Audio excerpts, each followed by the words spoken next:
it's Kobold, and welcome to the GM's Guide to the Curse of Strahd. In this new series, we're going to be focusing on the adventure module, Curse of Strahd. Before we go much further though, this is a GM's Guide, so if you are a player, please send this to your GM and hopefully they can use this to run your game. There will be plenty of spoilers along the way, so if you don't want this adventure to be spoiled, stop now, I guess. I do want to lay out what this series will be about, though.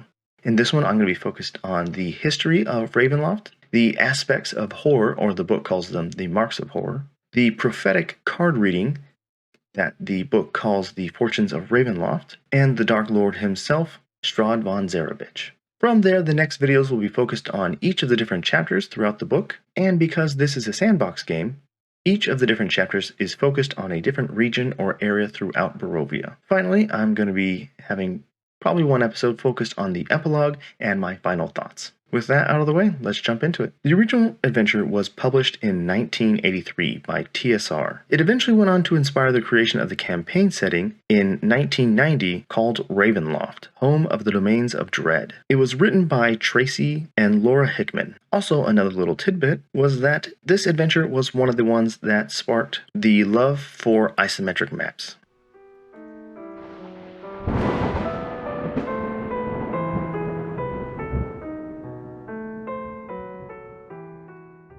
Curse of Strahd is set in a gothic horror setting, so there are plenty of vampires and werewolves and other creepy crawlies to kind of get the heroes in a situation where they don't feel as powerful as they may normally feel. The 7 different aspects they talk about are the unknown, foreshadowing, age, light, personification, details, and humor. Just listing these, a couple of them kind of jump out as obvious, like the unknown or foreshadowing. But ones that I thought were really nice were the personification, or making something feel human-like that is not human. For instance, torches sputter nervously, or imagine darkness as a silent crowd that follows the characters everywhere and stares at them as they sleep. And another one is kind of an oxymoron, right? Humor. We normally don't think of humor that much when we want to think of a scary or horror setting, but if you constantly have that fear factor going, your players will either grow numb to it or will eventually become uncomfortable unless that tension is released. So humor is a great way to release at least a little bit of that humor, so then you can actually add more horror back in and you kind of have this roller coastering, which is actually a more pleasant experience.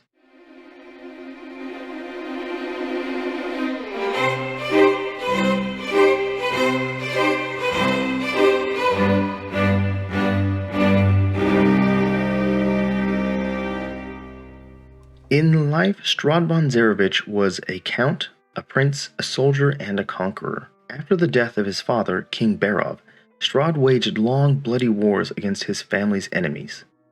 He and his army cornered the last of his enemies in the remote mountain valley before slaying them all. Strahd named the valley Barovia after his deceased father, and was so struck by its scenic beauty that he decided to settle there. Queen Ravenloft lamented the death of Barov and was fearful of Strahd.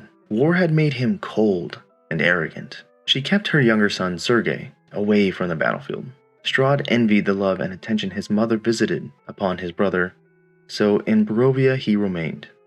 Peace made Strahd restless, and he began to feel that his best years were behind him. Unwilling to go the way of his father, Strahd studied magic and forged a pact with the dark powers of the Shadowfell. In return for promise of immortality, Strahd scoured his conquered lands for wizards and artisans, brought them to the Valley of Barovia, and commanded them to raise a castle to rival the magnificent fortresses of his ancestral homeland. Strahd named the castle Ravenloft after his mother, to demonstrate his love for her. When it was complete, Strahd commanded his mother and brother to come to Barovia and stay with him. Sergei eventually took up residence at Ravenloft, but Ravenloft passed away while traveling to her namesake. In sorrowful disappointment, Strahd sealed his mother's body in a crypt beneath the castle. Strahd's attention soon turned to Tatiana, a young Barovian woman of fine lineage and remarkable beauty. Strahd believed her to be a worthy bride, and he lavished Tatiana with gifts and attention. Despite Strahd's efforts, she instead fell in love with the younger, warmer Sergei. Strahd's pride prevented him from standing in the way of the young couple's love until the day of Sergei and Tatiana's wedding, when Strahd gazed into a mirror and realized he had been such a fool. Strahd murdered Sergei and drank his blood, sealing the evil pact between Strahd and the Dark Powers. He then chased Sergei's bride-to-be through the gardens, determined to make her accept and love him. Tatiana hurled herself off the castle balcony to escape Strahd's pursuit, plunging her to her death. Treacherous castle guards seized the opportunity to rid the world of Strahd forever and shot their master with arrows. But Strahd did not die. The Dark Powers honored the pact they had made. The sky went black as Strahd turned on his guards, his eyes blazing red. He had become a vampire. After slaughtering the guards, Strahd saw the faces of his father and mother in the thunderclouds, looking down upon him and judging him. He had destroyed the family bloodline and doomed all of Barovia. The castle and the valley were spirited away, locked in a demiplane surrounded on all sides by deadly fog. For Strahd and his people, there would be no escape. Strahd has been the master of Ravenloft for centuries now. Since becoming a vampire, he has taken several consorts, none as beloved as Tatiana, but each a person of beauty. All of them he turned into vampire spawn. Although he feeds on the hapless souls of Barovia, they provide little nourishment or comfort. From time to time, strangers from faraway lands are brought to his domain to play the vampire's game of cat and mouse. Strahd savors these moments, for though these strangers offer him no lands to conquer, they aren't so easily destroyed and therefore become a welcome diversion. Strahd believes the key to his escaping Barovia lies in finding someone worthy to rule in his stead, but his arrogance is so indomitable that no one is ever good enough in his eyes. He believes in his cold heart that only Ivan Zarevich, as great as he or his father, could sway the Dark Powers to release him. Strahd, above all, is a narcissist. That is the simplest and easiest way to explain him, and when you run Curse of Strahd, that is how you should try to embody him. Pride is what guides all his decisions, and that should help you play out the way Strahd should play. This provides great opportunities for your heroes, your players, to get little one-ups or little wins, maybe, on the Dark Lord in his realm. Just remember though, Strahd is a very powerful wizard and a vampire. He is very old and very smart.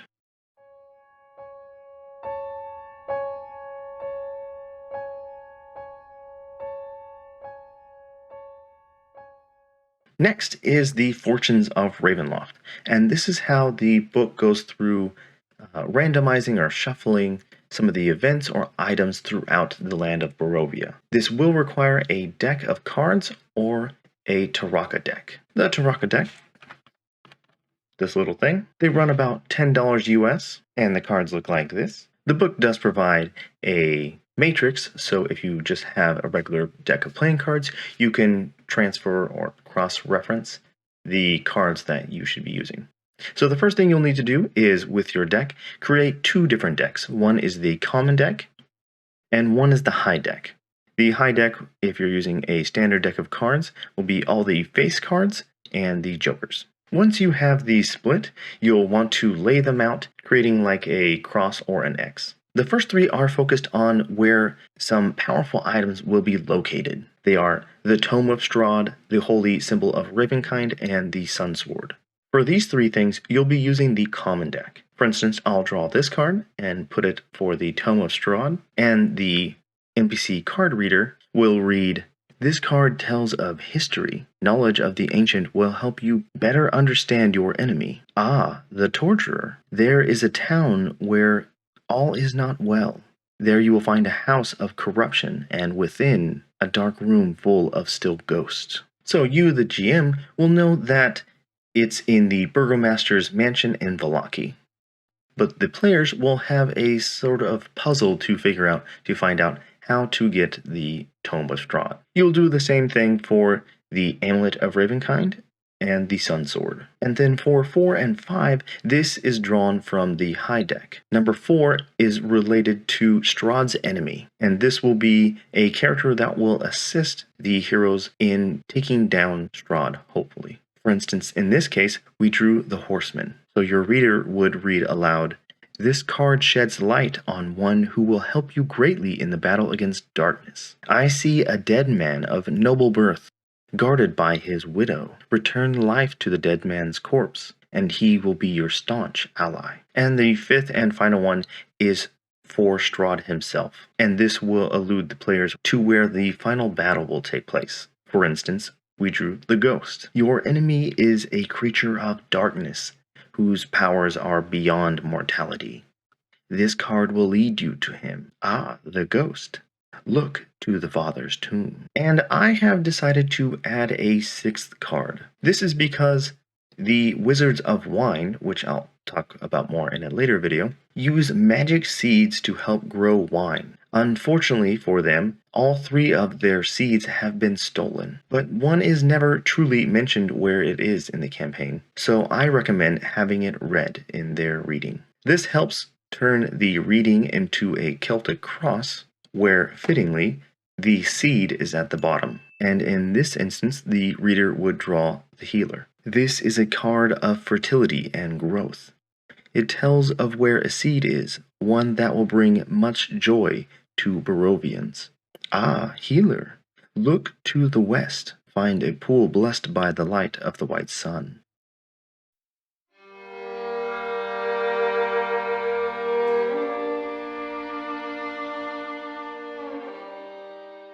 Well guys, that is it for this one. In our next video, we're going to be focused on the adventure hooks to help get your players into this campaign, and then also Chapter 2, Lands of Barovia. If you like this video, please leave it a like.